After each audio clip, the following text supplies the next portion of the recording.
helping people cope with and overcome life's challenges. This is Life Transformations with Michael Hart, Canadian certified counselor and award-winning psychotherapist. Good morning, everyone. My name is Melissa Weggett, and I am so happy you have decided to join us this morning. Maybe you listened to our show last week and began to consider some of the signs we talked about when we were discussing loveless marriages. And maybe you began to identify some of these signs in your own relationship. Well, I am so happy you've decided to join us again, because today we are going to be delving deep into this topic, and we're going to be spending most of our time talking about what to do if you find yourself in a loveless marriage. And we're calling this show Loveless Marriage Rescue, because we really feel through this show and through the type of services we offer, there is rescue and hope for people who may find themselves in these type of relationships. And today, as we go through our discussion, we are going to be pulling from biblical principles and the Word, and we're going to be looking to some of the examples we see in the life of Christ and how He's managed His relationships. And we're also going to interweave, as we always do, psychological principles and counseling strategies that can bring health and healing to the relationships that we find ourselves in. If you happen to miss last week's show, I encourage you to go to our website at elimcounselingministry.com. Elim is spelled E-L-I-M, counseling with 2 L's, ministry.com, and you can listen to last week's show, or if you prefer, you can always call us toll-free at 1-877-544-3546. Again, 1-877-544-3546, and we'd be happy to connect you with a copy of last week's show. And while you're on our website, we do encourage you to look at our multitude of resources we have listed there, as well as take a look at our other podcasts. I think last count, we have well over 200, so there's probably a show out there to meet the situation you may find yourself in today. And for those of you who join us each and every week, you will not be surprised with who's joining me in studio. With me, as always, is Michael Hart, who is the director of Elim Counseling Services. He is an award-winning psychotherapist, and he is the guy who brings insight to these interesting topics each and every week. So I'm so happy to be joining you again, Michael. And so happy to be here, Melissa. This is a show that I'm really excited about. Someone asked me the other day, how is it that you're able to see 7 and 8 clients a day and not be overwhelmed and pulling out your hair at the end of the day? Well, first of all, I don't have any hair, so that was one thing I I'm glad clarified. you pointed that out, because I was very much going to jump on that low-hanging fruit. He does not have any hair, but it's not as a result of him pulling it out. I am follically challenged. That's a nice way of saying it. Not Exactly. bald, follically challenged. However, the answer that I gave, I said, you know, one of the things that keeps me motivated is that I see couples come in where they're thinking about divorce. They have tried many things for many years and nothing seems to work. And through the process of counseling, I have seen these couples' marriages restored. They're happy. Their children are happier. And there is just breakthrough after breakthrough. So when we talk about loveless marriage, this is a topic that's very dear to me, because I think that in the relationship that you're in, if it's in a state where you're feeling that there is no more love and you're at the end and you're about to give up, there is help. And I'm going to be sharing today some of the things that we work through in counseling that have shown to be effective in helping couples who are at that point where they're thinking of quitting their relationship, or they're in a relationship that's loveless and they're just sticking it out for the children. You don't have to get stuck in that rut. So I'm very excited about this show and about talking about some of those things that have helped many couples over the years. And I'm glad you actually bring up the fact that you do some clinical work. You don't just spend your time in radio studios. You do have a professional clinical practice, and there's a unique feature about Elim that we do like to remind our listeners about every now and again, and it's the fact that you do offer subsidized counseling as part of your professional counseling services. Can you elaborate a little bit more on that? Yes, our rates are on a sliding scale basis, so we try to tailor our rate to meet the needs of everyone that needs help. One of the vision that I had in starting this counseling ministry was that I didn't want to be at a point where I had to refuse people because they didn't have the ability to pay. So thankfully, we now have a program going where even people with very low income can come and they can get help. Many of those people fall through the cracks in the mental health services that is offered by the government. And so I think as Christians, we're in a very unique position as counselors to be speaking to the broken-hearted, the wounded, people for which Jesus came. And so we're in a position where we can reach them with a brand of counseling that involves the spiritual. So many of these people that I have seen, they have come to Christ as through the counseling that I give, and they've started attending church again, and this gets me very excited. So I'd just like to say that if you're listening to my voice and you're in need of help, don't let the fact that you think that you don't have money stop you from getting help. Reach out to us.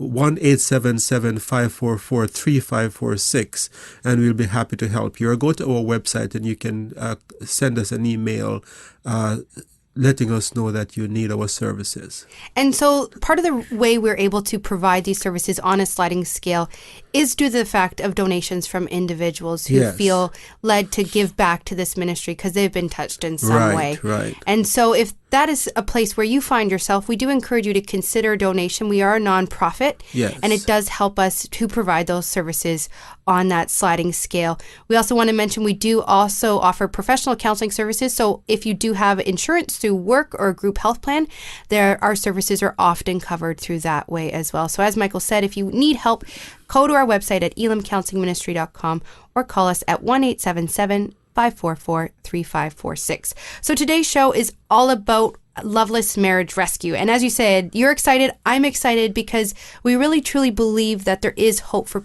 loveless marriages. But to set the stage, I'm wondering if you can describe what is a loveless marriage as well as what it is not. Because I think for many of us, we have this feeling in our head. It's the butterflies in our tummy. It's the twinkle in our eye when they walk in the room. But that's not quite what we're talking about, right? Yes, we're not talking about a feeling here. We're not talking about feeling as if, your partner gets on your nerves sometimes, and the fact that you fight over the remote, or the fact that he doesn't seem to like shopping and you do. We're not talking about those kind of things. We're talking about very deep-rooted problems in the relationship that manifest itself in severe ways. And last week's show was all about that. So I'm not going to go into detail about that. But if you're in a relationship where you're beginning to fantasize about the relationship ending, where you are happy when your partner isn't with you, when you try to avoid intimacy as it seems like a chore, if you feel like you have to be walking on eggshells around your partner and you feel manipulated and controlled, chances are you're in a loveless relationship. So we talked about those kind of symptoms and other things last week. So in the interest of time, I'm going to ask you to refer to last week's show by going to our website at elimcounselingministry.com to learn more about what are the symptoms of loveless relationship. But today's show is about Loveless Marriage Rescue. And we're going to be talking about how you can rescue your relationship if you find yourself at that place where you're seeing some of those things in your relationship that makes you feel that your relationship is coming to an end. So where should people begin? Where should we start? I think it's very important to understand the issues behind the issues. Paul, I should say, in Ephesians 6, talks about the fact that we wrestle not against flesh and blood, but against principalities and powers. And I think principalities and power refers to the unseen realm, the realm that is not the present. And so, as Paul was telling the believers that they're fighting amongst each other, but the fight is not really between you. The fight is about something much deeper and unseen. It's the same thing happens in couples relationship, where a lot of couples find themselves fighting, and they're fighting about issues that they think are the real issues, but the issue might be something like an attachment injury. And we talked about attachment injury. It's a psychological term, so I'll define that in a moment. But we talked about this in great detail in a previous show that we did on couples conflict. So if you missed that show, I would say go to our website, elimcounselingministry.com, and refer to that show to learn more about it. But in a nutshell, an attachment injury is an event where one partner violates the expectation that the other will offer comfort and care in times of danger and distress. This is a definition that's taken from Johnson et al. In 2001 literature that they wrote. And so if you're in a relationship where your trust or comfort and in the relation, your trust in the other person to offer comfort and care has been violated, such as you were pregnant and your partner wasn't there for you, or maybe it was a special occasion, a birthday that you expected that your partner would make the sacrifice to be with you and he chose to be with someone else. Those things are attachment injury and sends the message that you can count on your partner. And so it's very important that if you're in that kind of a situation where there's an attachment injury, you try to get to the root of it and figure out what exactly is going on. So when there's an attachment injury, we ask the question, is the person accessible to me? Are they responsive? And are they emotionally engaged? The acronym R. And so accessible, responsive, and emotionally engaged. And if you had an incident in your relationship where you needed your partner to be there for you, and he proved not to be accessible, proved not to be responsive, and proved not to be emotionally engaged, chances are that you suffered an attachment injury and you need to go back to that injury. But unresolved hurt from your childhood can also be something that's affecting your relationship and you're not aware of it. And so something that I do with couples when they come in is take them deeper to the issues behind the issues and help them to see why is it that they're having these fights. A case in point, Melissa, is this woman where she was very angry at her husband, and she actually used the word hate. She said, I hate him. And I begin to ask, what are some of the things that make you hate your husband? She said, I hate the way he cuts the lawn. And this sounds ridiculous, right? But if you think about it, she's saying, I hate the way he cuts the lawn and the fact that he make all of these lines and he is so meticulous and he leaves all of these lines and the attention that he puts to it. It just drives me crazy and I think I don't love him anymore. And so she think that she was just upset because he was spending too much time doing the lawn. But when we begin to explore further, what came out in the session is that her dad would often do the lawn on Saturday. He would start while her mom is there. He'd spend a lot of time doing it until her mom left to do the shopping. And then he abused her. He sexually molested her when her mom had left the house to go shopping. So she had connected the lines on the lawn, the meticulousness of lawn care with something, a hurt that was much deeper.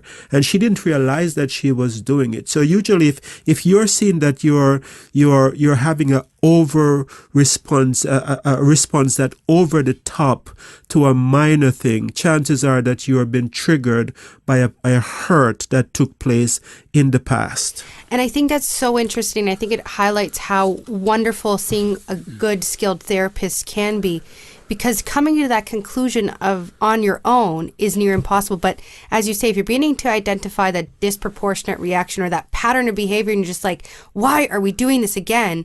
That's why that skilled third party can be so, so helpful. If you've just joined us, you're listening to the Life Transformation Radio Show. Today we are doing part 2 of a 2-part series called Loveless Marriage Rescue.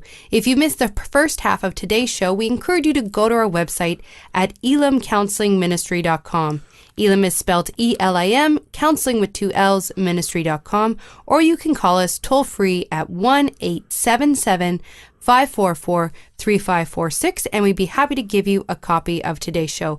We also want to remind you about our upcoming healing retreat that is occurring the weekend of November 16th to 18th at Providence Point in Lanark County. Each and every year when we offer these events, breakthroughs happen physically, mentally, and spiritually. So if you feel that you need a breakthrough and healing in your life from unresolved emotional wounds or trauma, this could be the event for you where breakthrough can and will happen. So if you want to get your name on our list, spaces are limited. We encourage you to visit our website at elimcounselingministry.com or by calling us at 1-877-544-3546. We hope to see you there.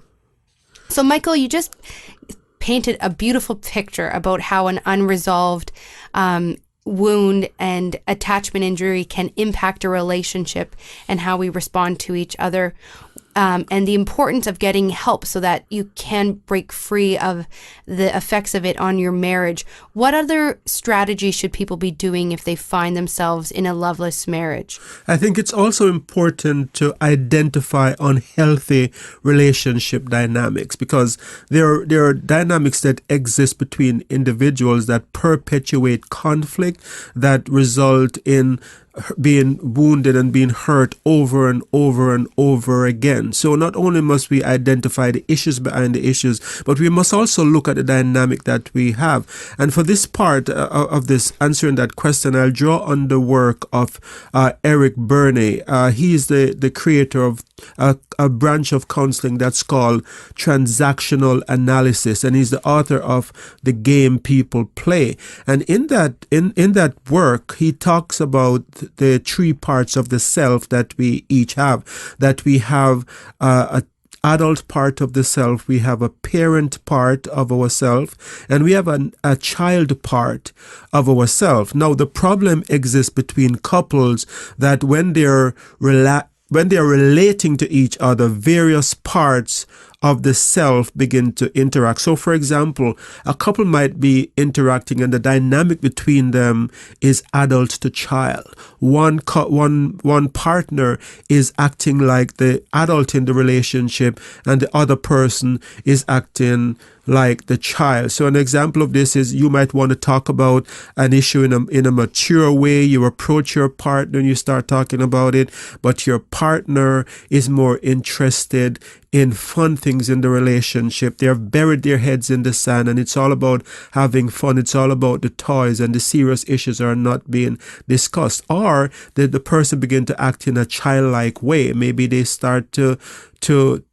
cry, or maybe they start to throw a temper tantrum because they don't want to have an adult discussion. So in that scenario, we have an adult-child scenario that's playing out, where the adult part of one partner is reacting with the child part of another partner, and issues are not being solved. So what other relationship dynamics can we see? I'm wondering if you can paint the difference. I think you mentioned there's a parent part as well. Right. How is a parent-child relationship different than an adult-child relationship that you just described? Very good question. So in the parent-child relationship, you have one partner talking down to the other partner. So the one partner is acting like a parent. So I know it all, you don't know anything. And one person adopts this "you are stupid" kind of mentality, where they're speaking down to the other person. So sort of like an abusive parent will say, "Why can't you get this? What is so hard about this?" And this person assumes the position of being superior to the other. So in this situation, you have lots of conflict, and you have both partners being unhappy because neither partner will get their needs met, because God did not create the relationship, the marital relationship, to be one in which one person is acting like a parent and the other is acting like a child. So the child might sometimes rely on the other person for everything in the relationship, and